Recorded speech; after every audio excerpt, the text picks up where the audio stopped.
How we doing, Niner fans? It is Monday morning, the day after the 49ers lost the Super Bowl. And man, oh man, it's just painful waking up today. Dealing with all of this, the emotions are still kind of, filtering through our minds. I know for myself, it's just, I don't know, I guess the word is kind of sick, gutted, devastated. It's tough. They came so close. And I know people say we have such a great team and this and that. And you honestly never know. You don't know when this is going to happen again. Like maybe they'll be back again next year. It's hard. There's a lot of people that, getting older. Can they push through another title run to get down to the championship, Super Bowl? And they had the game in their grasp. So, but, one thing I want to talk about today is, obviously recap last night's game now that we have a whole night of processing and everything. And, some of us, we watched the game. Some of us don't ever want to watch it again. I was watching some highlights and was kind of watching the actual broadcast version. And man, you see a lot of things that you're just like, oh God, that you didn't see initially. And, you know, one thing I want to go over is the fact that the Chiefs players had a good understanding of overtime, right, in the Super Bowl. But the 49ers, they didn't. That's what the reports are today. And I'm going to play the audio and the video and everything. And you guys tell me what you think. So let me see what I have here. See if I have the clips. I thought I did. Let me see. To me, I didn't even really even know what was going on in terms of that. They put on the scoreboard, and everyone was like, "Oh, even if you score, they get a chance still." So, did the coaching staff ever approach that at all this week, letting you guys know that if there is a time when it goes to OT, like these rules are different?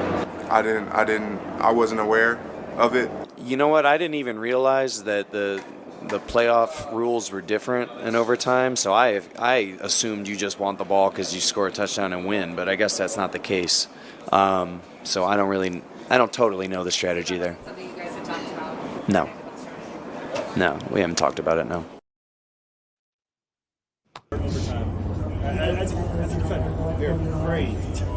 They're crazy. Yeah. Because the overtime rule has changed where both teams get the ball, no matter who scores. So, originally you want to let the other team get the ball, stop them holding the three, so you know where you got it. Or if you stop them, they play it, then all you have to do is kick three. And when you're holding the three, you're feeling walking off the field knowing 15's coming up. Yeah, no, that's the type of trust we have in each other. We get the ball back to Andy, Pat, and Trav. We always feel like there's something they can do in any given moment that they can put it in the end zone, and they just did that. Man, oh man! Like to hear that is crazy to me. That the Chiefs. I'm gonna play one more clip. This was. Sorry, give me 1 second. I'm trying to load these clips up to play them. It just puts a lot of perspective into, how this team was prepared compared to the Chiefs team. Like just off of that, Armstead and Kyle Juszczyk, two leaders, two captains. They've been in the league for years. Like it's not like the league's rules were changed last night. They didn't know. And these guys have been in the game for a long time. Like that's preparation. You need to go over those. You need to have a conversation going into this game. And I heard it on the announcer. The announcers said it yesterday at the game. They said it very loud. You can hear it. These are the rules for overtime, et cetera, et cetera, et cetera. They did it. They said it. So it shouldn't have been news to anybody. This is another clip. For 2 weeks, we talked about the new overtime rule and how we was going to get a ball to the opponent. If they scored, we was going for two at the end of the game. We kind of rehearsed it, and You know what? I didn't even realize that the playoff rules were different in overtime, so I assumed you just want the ball because you score a touchdown and win, but I guess that's not the case. So I don't totally know the strategy there. Like that video puts it all together. That the Chiefs, Chris Jones said, "Yeah, we practiced for 2 weeks. We went over it and over it." Niners players were like, "We didn't know." That's crazy to me. That is crazy to me that you weren't prepared for that. So. That goes on coaching 100%. Like, how do you not know as a player that the rules have changed? Like, this is something you need to know at every sport level, at anything you're doing. you need to know the rules. Like if you're entering a contest or if you're going to a job or whatever the case is, you need to know your rules, your role, all the things that you're needed to do during that day. Like they're going to work. They clocked in for a very, high paying job. They need to know every situation, all the rules. I mean, overtime in the Super Bowl, it's not a given. It's usually very rare. 2 times it's happened. Kyle Shanahan 0-2 in both of them. It's not a given, but you need to know in the very rare instance what to do. It's like I work at a hospital and they say, in case of a fire, do this. In case of this, do this. In case of this, do this. There's always emergency situations. And an overtime game is an emergency situation. And, Chris Jones was like, how did you not take the ball first? You know what I mean? Like, those are the situations that they prepared for. They said, in case we get to this point, which probably won't, but if we do, this is what we do. And there was an interview last night with Mahomes and Kelsey, and they said, had they got the ball first, or had they won the coin toss, had they won the coin toss, they would have punted the ball first or kicked the ball first. They would have kicked it off instead of trying to score first. That's the rule, because you want to see if the other team can score. If they do, then you know what you got to do. Field goal, touchdown. The pressure is definitely on you, but you want to go out there, set the tone, and try to go out there and stop the other team. You know what I mean? The Niners were thinking, oh, we just need to score the ball. We're going to win because we just need to score. That's crazy to me. It just would have been crazy, man. Aiden says we should have been holding that trophy. We should have, man. The only thing that was holding was the Chiefs' offensive line. They were holding a lot. It is unfortunate. I'm a Cowboys life versus Pioneer, and I think y'all lost the game in the first. Y'all was whipping their aces, but couldn't score touchdowns. Yeah, we did talk about that last night. I think the biggest factor is you left too many points on the board. You don't score touchdowns, and I said that coming into this game. Don't give Mahomes chances. I said that all playoffs. I said these teams that are giving Patrick Mahomes chances are going to lose. Every single week it happened. And 49ers did the same thing. They gave the Detroit Lions an ample lead, but they really come back.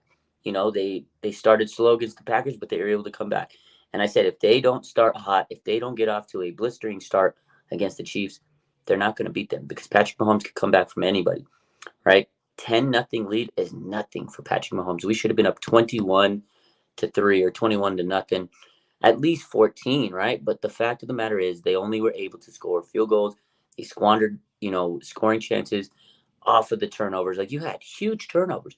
You had Jair Brown. The man went and had a interception on Patrick Mahomes. That's legendary, right? And then you had Diamo Lenore, a fantastic play. Chris Conley was out there making big time plays. And he just squandered all those opportunities, man.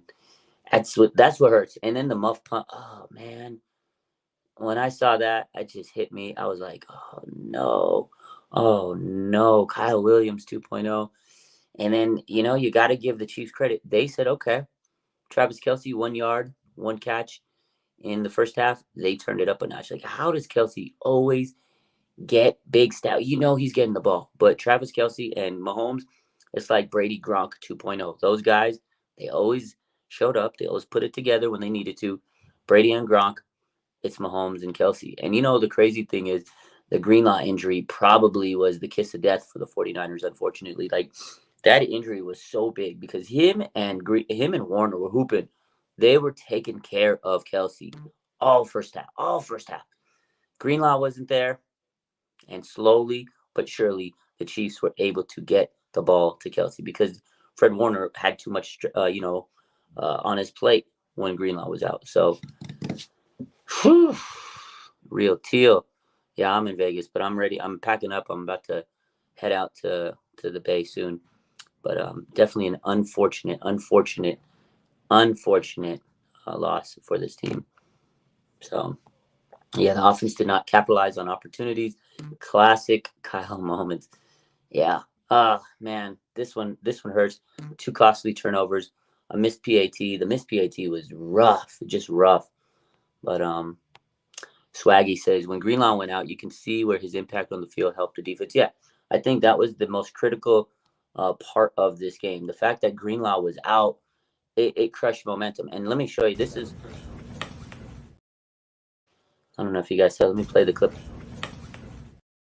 That's sad. Right after the game, Dre Greenlaw walked out of the stadium on crutches and a boot, tore his Achilles. That's a rough injury. And coming into the season, this 2024 season, he's a free agent. So, he will be a free agent after the 2024 is what I'm saying. This is his contract year. So, a tough break for Greenlaw, man. His energy was so missed. And Fred Warner last night was talking about how he felt like he wanted to throw up.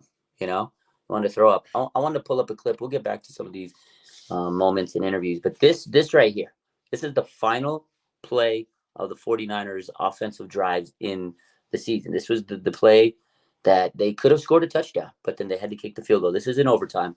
This is a Baldy's breakdown. I posted the video, but I want to go over this with you guys. So I'm going to post it. You guys tell me your thoughts on it. This is the final play of the season for the 49ers offense. There's a breakdown in protection up front.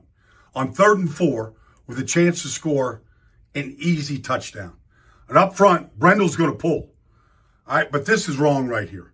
Somebody's wrong. The chances are there should have been a slide to the right. You can't let the Chiefs' best player, Chris Jones, come free. He's a monster. And so Purdy's forced to throw this ball away. Maybe he had a shot at Jennings. They kicked a field goal. But had they blocked it properly, this is what they would have had. Up at the top is man coverage. All right, McDuffie is on Debo, and L'Jarius Sneed is on Ayuk, and Ayuk is going to beat him clean. In fact, Sneed is on the ground, and Ayuk is running free in the end zone. Could have easily been a touchdown if they blocked it well up front. Ayuk scores maybe his easiest touchdown of the season. He can't believe it. You can see it. He's like, no!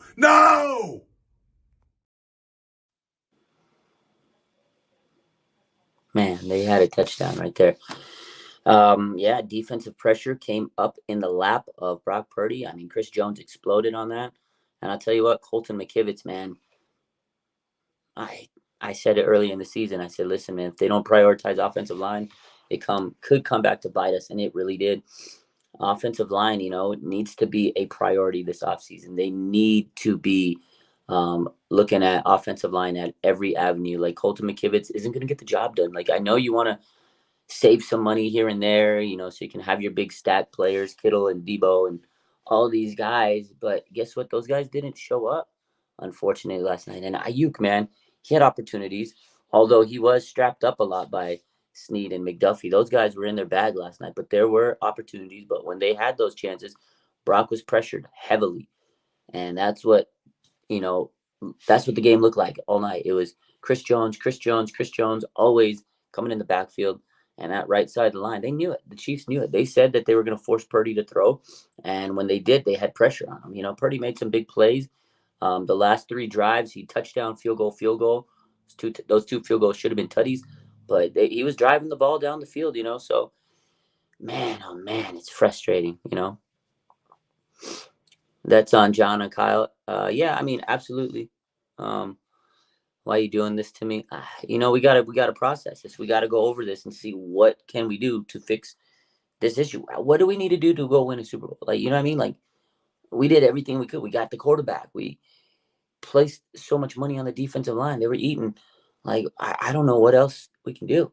Like, John and Kyle have put in a lot of work. I give them a lot of credit for getting us here, but what's it going to take to get over the mountain? I mean, good night. How does it feel spending that 10K, says Red Eye? I didn't spend 10K, so it feels good. I honestly didn't spend like life savings like a lot of people. Spent some money, made it back. We good, baby. I just wish that the outcome would have been a lot different. It hurts a lot seeing this team lose, though. It was a gut-wrenching, like a gut punch. Gut punch. Heart hit me in the heart, hit me in the gut. And just, you seeing it live was like, wow. When you saw Mahomes marching down in overtime, when he gets that big run on 3rd and 8, 3rd and 5, 3rd and 8, whatever. I don't even know anymore.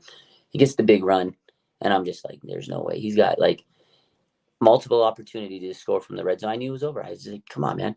As soon as he throws that touchdown, I was like, I'm done. Heartbreaker. seems like they didn't want it bad enough.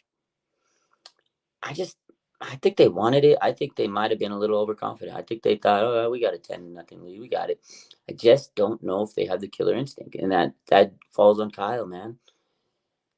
I love Kyle, but will he ever get over the hump? I mean, Andy Reid, this happened to Andy Reid year after year until he found Mahomes. So maybe it's just one of those things that Kyle's got to go through, and eventually one day he will. But man, oh man, this man has been through pain and suffering. 0-3 in Super Bowls now. Crazy.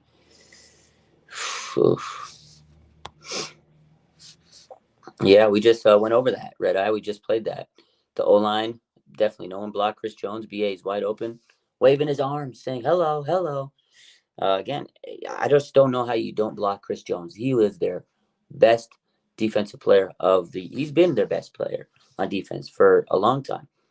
And to let him go untouched on the last play, potentially on one of the biggest plays of the game, on the biggest play of the game, that was it. That was the biggest play of the game. You let him go untouched. It's crazy work. Crazy work. Crazy work, man. No doubt. All good. Let's see. Heartbroken, crying in my campus library. I think a lot of people are crying, man. It's just a rough time, you know. We never know if what's gonna happen next year. We don't know. We don't know what lies ahead. It's tough, man. We wanted to win that Super Bowl. It's been 29 years. Who knows when the next time is gonna come, you know? I want to put this is what Kyle Juszczyk said. Let me pull up this video. Because this kind of sums it up, man. Like, it feels like this loss hurt more than 2019. To me, I feel like this loss hit harder because I think we had everything in place and we were going toe-to-toe. We had Patrick Mahomes on the rope. We had the man on the ropes again. But this time I was like, there's no way. No way. That's hard to say. It's hard to say because, the first time going through it, I don't know. I don't know if it's harder or not. I think what's harder for me is that I feel like I'm such a better football player than I was 4 years ago. And I feel like I have such a better understanding of the game. And in that sense, it hurts a little bit more on that end because I just have such high expectations for myself and for our team. He has high expectations for himself and the team, and he's right. Like, all of these guys they're even better. The guys that have been on the team before, they're better football players. Brandon Ayuk, when he first came, I know he wasn't on the Super Bowl team, but he became progressively better. Like, all these guys are like at their peak, most of them, and you just have this squad, man, but they're just not good enough to go out there and beat Andy Reid and Mahomes. Andy Reid was better than Kyle. Mahomes was better than Purdy. Bottom line. Like, did Purdy play good when it mattered? Absolutely. But so did Mahomes, and you gave him opportunities. It's what I said coming into the game. Don't give Patrick Mahomes the ball last. If he had the ball last, you're going to probably go home very upset, and that's exactly what happened, If you're a Niners fan, they just let this man have the ball. Like, in overtime against Patrick Mahomes and the Chiefs, to give him an opportunity to potentially win the game against you is crazy work to me. I would never give Patrick Mahomes the ball last. If I won that toss, I'm like, try to go first, Patty. We're going to come and strap you up. If you score, hats off to you. Now we got to do it. But if you stop them, all you got to do is waltz down and take 3 points, man. But again, they did not know. They weren't prepared. And that is the most frustrating part of this situation. And, this is, I want to play. Let's check this video. A lot of guys are quiet, and a lot of guys are still quiet right now. Not a lot has been said. It just hurts, we have the team obviously to do it, to win the whole thing and come up short like that. The way things have been the last couple of years here, everyone wanted it so bad. So I think we're still trying to sort of gather, our thoughts and everything right now. But everyone in that locker room loves each other, I'll tell you that. Yeah, man, he pretty much summed it up. They, been through a lot over the last couple of years, but it just hurts. There's really nothing else to say. He said it was a quiet night last night. I'm sure it was a quiet night, My man Red Eye says Kyle's refusal to shore up the O-line. First thing Andy Reid did after the loss to Tom Brady was spend money on the O-line. Getting vets, Pro Bowlers, absolutely. And that's something that I feel the 49ers have to make sure they make a off-season priority, a priority. You know, if they don't, it's gonna be a long, long, long, long year again. You know what I mean? So, um, man, that's just rough. You know, this I like Juwan Jennings. Let's take a look at what he said. This guy Juwan Jennings was money, man. Like this guy was the absolute baller of the field yesterday. He played better than anybody on the Niners. Man, he's a restricted free agent. I'm pretty damn sure the Niners are going to bring him back. They can match an offer, but he summed it up pretty damn How much good. does it hurt? Yeah. Oh, man. Anybody got a nail he can step on?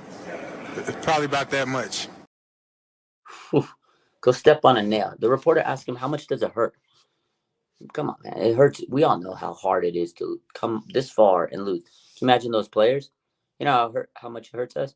Go step on a nail. Go step on all the work they did to come and take a loss. And now people are taking shots at us. You know, Fletcher Cox and all these idiots taking shots at us. Crazy. Crazy. Crazy.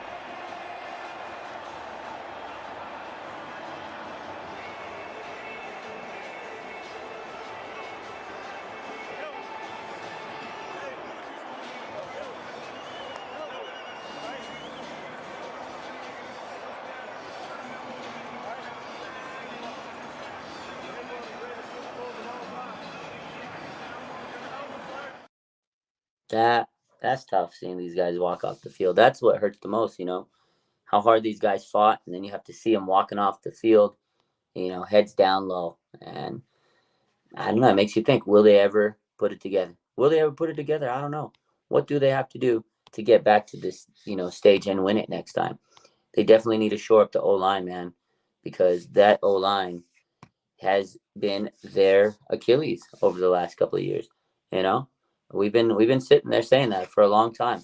You know, the Achilles of this 49ers team is and always has been that O-line. Oh, not always, but it's been one of their biggest, you know, reasons why they haven't been able to go out over the mountain. And then the quarterback issue. But again, this year they had their quarterback, but they just didn't invest enough in an offensive line. And now they got to shift focus this offseason. It's unfortunate. You know, you got to look at how hard they played this game. The defense was putting in their work. You know, we're stopping Mahomes. All the turnovers. They had Chiefs backed up against the wall. The, you know, opposition, the Chiefs were basically on like the 5-10 yard line. They had it. The field position was crappy for the Chiefs. The Niners just couldn't take advantage. So, we'll see, man. They gotta, you know, pick their stuff up and figure it out. Figure it out. Extremely depressed. My man says as long as they don't get rid of Jennings, we should be fine. Yeah, you know, there's a lot of free agents on this team, but I don't really think that too many. Let me see where I'll try to find the image. We'll post it. We'll talk about these free agents. Let me go ahead and find it because this is kind of an important topic of discussion. Let me bring this up. So here we go. This is from Schefter. He posted this, and we're going to post this. Here we go. So 49ers key free agents. They did blow it, Hector. Key free agents this offseason. You got Chase Young, Tashawn Gibson. I think he'll retire. You got John Feliciano. I liked him a lot. I think we bring him back. Chase Young, I don't think we bring him back. I'm happy we had him on this team. It was a cool ride, but I think you could get a younger guy or maybe someone a little better. I don't know.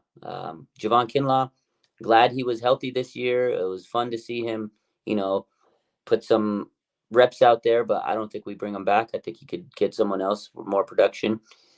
Sam Darnold, he'll probably be the backup next year. If not, have fun. Oren Burks, you're probably going to need him because Trey Greenlaw is going to be rehabbing from an Achilles. So hopefully we can bring him back. But they do have a lot of young linebackers. So if you lose Oren, it's not the end of the world. Yeah, again, you have D. Winters and Jalen Graham. So they have two guys that they could develop. But I do think they'll bring back Oren Burks because he's a veteran and he's good at special teams. Clelin Ferrell, man, he had a knee surgery this offseason. He was a big loss coming into the Super Bowl. And I think that was one of the bigger reasons also, not having a guy like that because he sets the edge so well. I think you bring back Clelin Ferrell, bring him back on a cheap deal. Randy Gregory, he played good in the Super Bowl, but he's older. You know, I don't think we need to keep him rolling on the team. It was unfortunate he couldn't help us, win a Super Bowl. We did rent him a little bit this year, but they have, the youngster out there, Robert Beal. They have him, and I think that he's the guy that's going to have to step in and take over that role. Kevin Givens, I think we could bring him back. He's a nice space eater in that defensive line. Although Kalia Davis next year, hopefully he's healthy. Maybe he'll give him a little run for his money. Sebastian Joseph Day, he was a sign up, towards the end of the season, a veteran rental. We probably won't bring him back. Ben Barch, he gone. Ross Dwelly, I think it's finally time to part ways with Ross Dwelly. Maybe Charlie Warner comes back because he's a decent blocker, but probably going to lose him. Demetrius Flanagan-Fowles, kind of like Oren Burke, special teamer, good depth piece, but I think we can let Demetrius Flanagan-Fowles walk. Logan Ryan, solid veteran. He was trying to get a championship. He gone. We got Jair Brown, who's going to be stepping in, and Hufanga coming back. They'll get younger guys in the draft. Matt Pryor, didn't even notice. Chris Conley, hell of a game. That was his legacy game, but he is an older veteran receiver. Maybe we might bring him back for depth next year, but he's not a priority. And then Brandon Allen, he gone, but definitely gonna need a backup quarterback. But those are your free agents this offseason for the 49ers. You got to realize there's a lot of things coming up. You got to remember Brandon Ayuk is going to need to get extended. He's priority number one. And then on top of that, you have Juwan Jennings, who's a restricted free agent. You got to get him back. I think we will. The Niners, because he's a restricted free agent, they can match any team's offer that he's given. So if they like him and they want to match it, boom. But Jennings really played himself into some big money. So it's not a guarantee. A couple years back, same thing happened to Kendrick Bourne. Team gave him a lot of money. Patriots gave him a lot more money than Niners were willing to give, and he left. So, yeah, you have Huff and Jair Brown. And those two guys are going to be the future. So, extremely depressed. A lot of people saying Debo gone or Kittle gone. I mean, you never know what's going to happen this offseason. What do you guys think? Should they trade Kittle? Should they trade Debo? Those guys are captains, foundations of this team. This offense is built around them. But, I mean, they are getting older. They're, they get hurt most of the, a lot of the times. It's unfortunate. They play so hard. Would we trade them? Will we get some draft picks? What could we get in return that would be better? It's hard. There's a lot of cap casualties also. What about Arik Armstead? Is that a guy that needs to restructure his contract? Trade him? I don't know. Armstead played fantastic in the Super Bowl. He plays great in the playoffs, but he missed his time in the regular season, and he's been getting older, and he has a lot of injuries, and his contract's a little up there, So keep Ayuk and make Jennings a wide receiver too. Debo did himself with 3-year deals. He thought he was going to renegotiate after 3 years. Yeah, he did. He actually thought, after those 3 years, he'd get another 2-3 years, instead of taking the bigger contract. But he bet on himself. I'm sure somebody's going to. If the Niners don't bring back Debo after his 3 years contract's up, he'll get a contract somewhere. He's a hell of a player. But I think Kyle really, really, really is invested in Debo. I don't think they would trade him. But again, I'm not saying you guys are wrong. I think it's definitely an option they're going to explore. There's so many options that this team has to explore, because you have to look at this roster and say, okay, this was probably the best chance. This is probably the best roster I put together in Kyle Shanahan's, era, and I couldn't pull it off. What do I need to do to win a Super Bowl? What do I need to do? And if the answer is trading a player, they got to do what they got to do, man. And Christian McCaffrey, he's 28 now? He's 28. His window of being dominant is closing. And it's no disrespect to him. That guy's phenomenal, but he runs the ball a lot. He carries the ball a lot. We saw towards the end of the season, they were always, worried about the calf and this and that. And Kyle ran him a lot, and I love Christian McCaffrey, but at some point you got to get him some help, right? At some point he might not be able to get 2,000 yards all purpose. He might only get 1,500 yards all purpose, which is still fantastic. He might get 1,200 yards all purpose. But, the point is, at some point, Christian McCaffrey is not going to be the best running back in the league. He still will for another year or two. He's still got, I think, 2 more elite years, but who knows how long these guys are all going to last. Trent Williams, he said he's coming back. How long is Trent going to last? He's got 2 more years on the contract. After this game, how's his mental, man? Trent Williams has worked his ass off. How's he feeling after last game? Nigel said, why wasn't an all-pro tight end used more in the offense? Yeah, 2 catches for 4 yards for George Kittle. I was definitely shocked. I thought he was going to have a huge game. Remember, back with the vengeance. Back with the vengeance? I get it. I know he was blocking all that. Yeah. You can sit here and say all that. I understand all that. But guess what? This is Super Bowl, man. You got to use Kittle. You got to use those guys. I know Debo was playing through a hamstring injury, but if he's out there playing, use him in the ways that you need to use him. Stretch the field, screen pass, jet sweeps, things like that. Don't line him up one-on-one on an all-pro cornerback. That was just, they were jamming him at the line, and Debo couldn't separate on a hamstring injury. It was rough. Yeah, man, VZ, absolutely. The Super Bowl's chances are slimming. It's tough. It very much is. Why the hell was it Mason used? Coming into this game, actually, I had a conversation with someone. They said, what do you think? Is Kyle going to use Mitchell or Mason? I said, very sparingly. I don't think he's going to use those guys.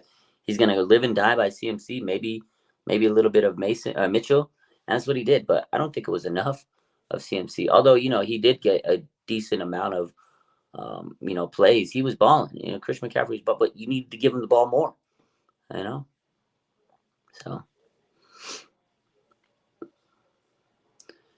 off topic. Is that me in the background? Somewhere in there. That's, little old me. That was back in the day, those 90 picks. Super Bowl window still open, says Goober. Yeah, I mean, maybe for a little bit, year or two. But you got to look at this. Look at the Chiefs, man.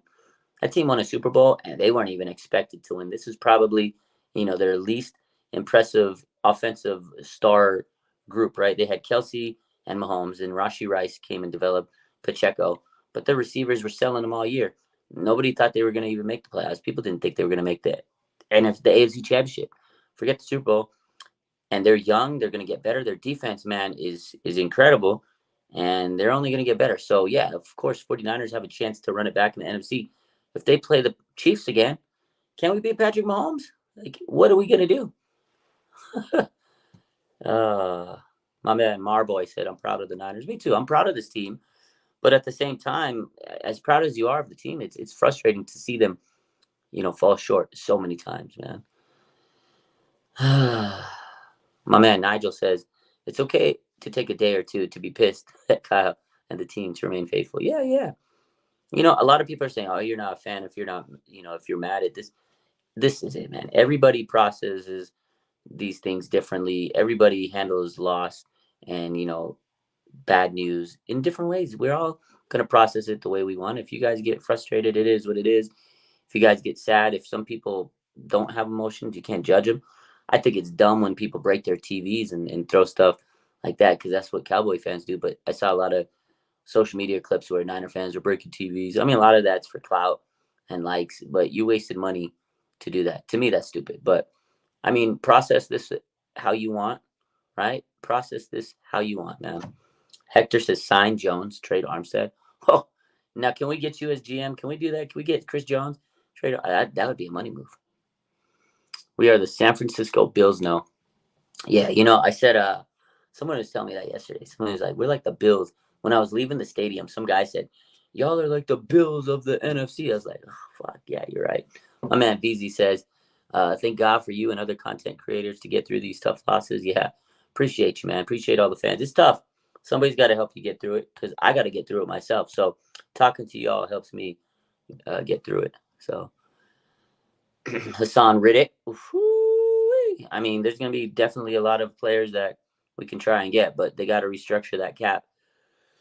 And again, Brandon Ayuk is off-season priority number one. My man Sayre Sutton says, I spent $19K for us to lose. Oh, God, I'm sorry, man. I'm sorry that you had to witness that. I spent a lot of money too, and we lost. So I feel your pain. I'm right there with you, man. Saw your pain. Stop it. Chris Jones is way better than Armstead. I said that. I don't. Did someone say that he's not?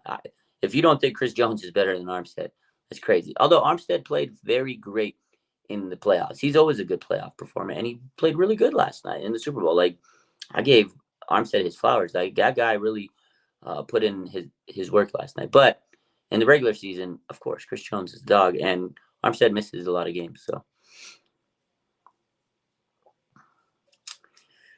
How old is Chris Jones? Not sure. Somebody want to look that up? What is he, like 28 maybe? I don't know. Somebody look it up. How old is Chris Jones? Throw it down in the chat. Take a couple questions here, and then we'll probably call it a morning. That was for Lake Show, no doubt, no doubt. Yeah, man. I mean, there was some solid performances last night. Juwan Jennings, that guy would have been the Super Bowl MVP last night if they would have won the game. Can you believe this guy threw a touchdown, beautiful pass, and he caught a touchdown. First guy since Nick Foles to do it. Only the only two guys to do it. So he's 29, says Red Eye. Okay. Nobody fears the Niners receivers. I wouldn't say that, but I just think that once they either have it or they don't. They either have that flip switch. They're either like, or they're like, you know. And last night they were, and I think it's because they couldn't assert their dominance last night. Because I don't think the Chiefs were afraid of them. I don't think the Chiefs secondary was. They're very good. Probably the best 1-2 tandem in the NFL, right? McDuffie and Snead, those guys are great. I think they weren't afraid of them. I think a lot of players are, but it's when the 49ers are like aggressive. They didn't come out like that, Debo and Ayuk. I feel like they didn't attack. You know, they didn't have that mentality, which I don't know why. I know Debo had the hamstring issue, and maybe, I don't know if the stage was too big for Ayuk, or maybe just he didn't get enough opportunities, because he did look open a lot of the times on second watch. So I don't know what it was, but those Chiefs corners were not afraid last night. So yeah, the O-line definitely was suspect, man. Did the OT rules change this year? I think they changed 2 years back, which is, again, going back to the OT rules, which we talked about in at the top of the hour.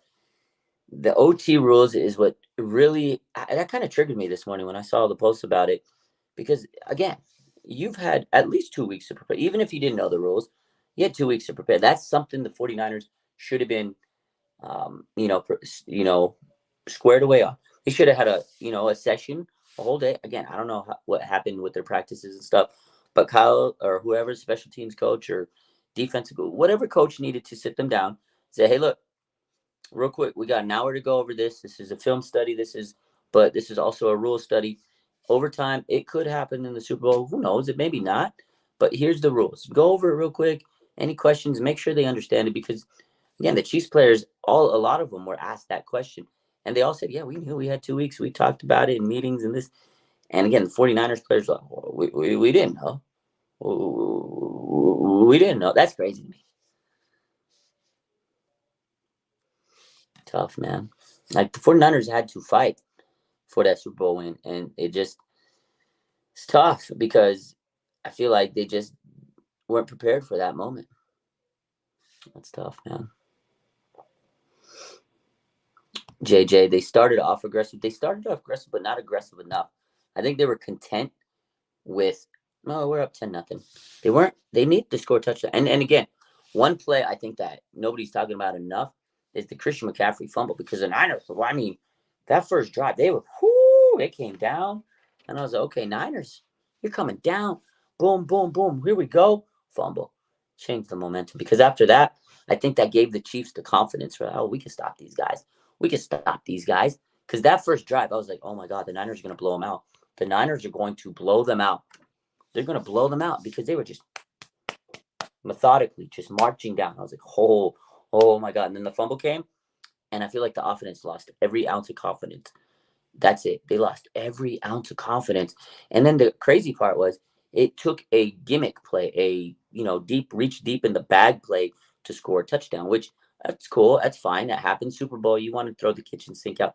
But it took them to dig deep to score a touchdown. They weren't able to score and move the ball effectively that much after that play until, the fourth quarter. Third quarter was just anemic. It was like punt, punt, punt, punt.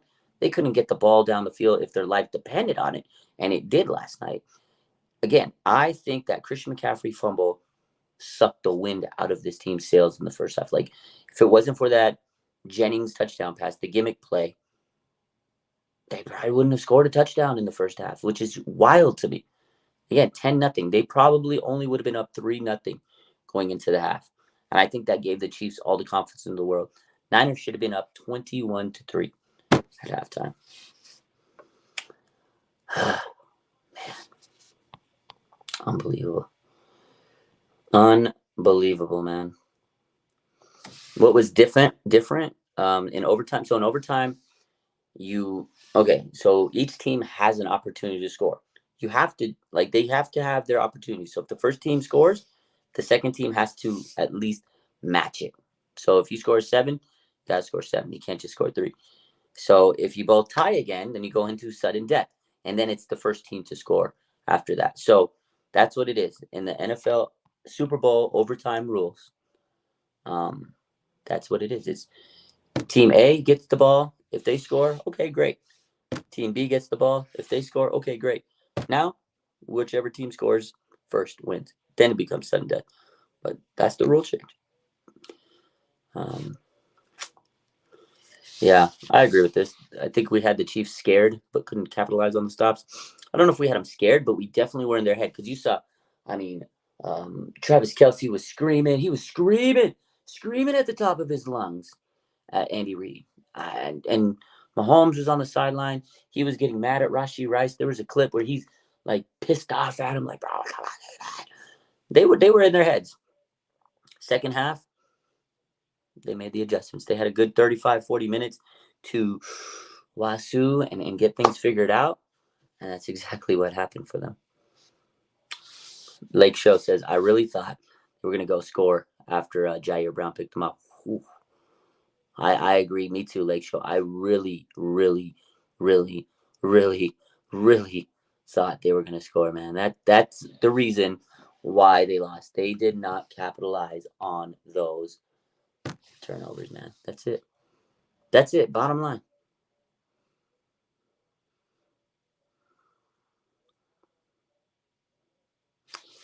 What's this? Red Eye says, he explained the rules, and he says why they caught a loss. He didn't go for a touchdown.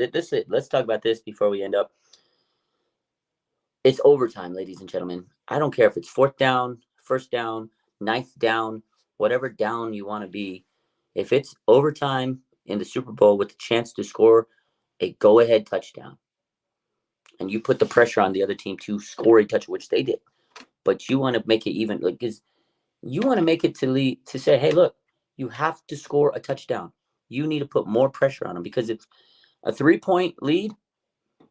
It's not a lot of pressure. The Chiefs could say, okay, we could probably drive half the field and score the field goal and tie the game. And then here we go, sudden death again. Make them have more stress. It's mental. You score the touchdown, you give your defense so much more, to work with. And the 49ers did not go down and score a touchdown. 4th and 4, you go for it, man. You let your on the table, you put it out on the table, and you say, hey, this is it. This is my Super Bowl moment. This is my legacy. This is my legacy. If I lose, I lose. But at least I know that I put it all out on the table, and people know that I have, I have what it takes to try to win. If I lose, you can question the call, whatever the case is, but that's the move. And if I win, I can say, hey, look, man, I went toe-to-toe with Andy Reid and Mahomes. And listen, I gambled, and I came up big. You got to go for a touchdown there. And yeah, I get it. On looking back, hindsight, Chiefs scored. It would have kept going.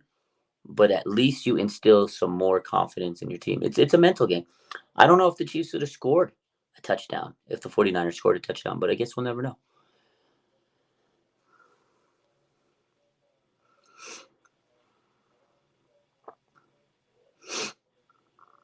It's rough, man. It is what it is, though. Niners back to the Bay today, and we pick up the pieces and go from there. Off season, all that good stuff. The read options. Oh man, and the Niners have always struggled against mobile quarterbacks. Boogie. AJ Howard says, I think our dynasty is next. I hope so. Lake Show says, I feel bad for Trent. Everything he's been through, he really deserved this win. I felt bad for Trent, man. And that's what CMC said last night. He was like feeling for him, man. I felt bad for the guy too. Absolutely. Absolutely.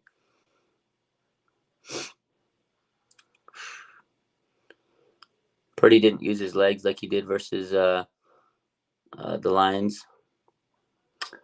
I don't think he had the opportunities. He was being fleshed in the pocket a lot. That kick block cost us the game. Oh, man, that block kick was huge. As that probably is wraps if they don't get that kick block. A lot of people are taking shots at Moody. Definitely was a horrible sequence there. But he did put this team in position to win with the field goals. He made 55 and 53. I guess up to the offense to score touchdowns. I'm not throwing it on Moody. Again, that blocked PAT was huge. It was massive. He doesn't get credit for that. That's a shit. That's terrible. Like that's what you need to do is make that. But before that, he made big kicks. So my point is the 49ers shouldn't have even had to settle for those field goals. Great that we had them because the score wouldn't have been what it was had they not hit them. But 49ers should have been able to score touchdowns. That's the bottom line. Bottom line. You think we can attract some free agents? I think the Niners can still get free agents. It's still a hell of a team. They got a great, franchise. They've been to numerous NFC championships, Super Bowls. They've been close, man. Teams will want to come here, but we got to prioritize people like Brandon Ayuk and things like that first. So, man. Yeah, tough loss, guys, but we'll be back a little later. Appreciate you guys for hopping on. I'm going to get some food and see what's going on out there on all the buzz out there and maybe post some more. We'll get back to you. But to me, the biggest extension moving forward is extend Brandon Ayuk and then get an offensive line. So, guys, have a good rest of your day and take care. And you know what? Maybe later we'll talk about Steve Wilks. What do you guys think about him? Because that's a hot topic. Will Steve Wilks be back? Will they get another DC? Will Bill Belichick want to come? I don't know. Find out. We'll see. There's going to be a lot of rumors, ladies and gentlemen. You guys have a good rest of your Monday. I got to eat. Got to get ready. I got a flight to catch. Love y'all. Bang, bang. Night again.